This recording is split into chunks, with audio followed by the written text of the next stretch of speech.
Hello, I'm Paul Shamplina and I'm the landlord's friend. I've teamed up with Direct Line for Business, the landlord insurance provider, for a series of videos that could guide and help you with some of the issues and laws that affect you, your property and your business. In this episode, we're exploring the right to rent immigration checks. Right to rent immigration checks for landlords is a new law which has been brought in by the government, taking into effect from the 1st of February 2016.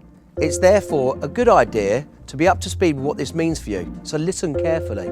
If you're renting your property out in the UK, you'll be able to do so if the person renting your property is a British citizen, from the European Economic Area, or a Swiss national. Non-EU citizens will need a visa. So as a landlord, you will now be responsible for making the appropriate checks or face some nasty fines. So what do you need to do?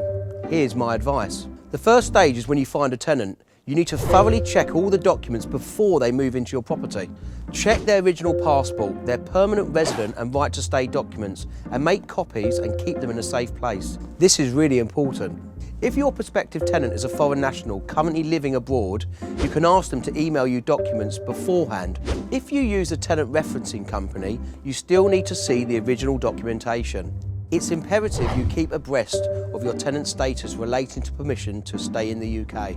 If this runs out, then you should contact the Home Office and their landlord and service checking line, which is 0300 069 9799. This service can also help translate documentation in a foreign language and also check if the documentation is genuine. Landlords, please be aware, if you don't keep up to speed with this law and you don't do the relevant checks, you could be fined £3,000 for each person living in your property. So it's advisable to keep up to date and make sure you know what you're doing and who you are dealing with. If you have a friend or a landlord you know that might not be aware of these new laws, then please share this video with them. If you haven't yet downloaded the free mobile landlord app from Direct Line for Business, now is a good time to do so.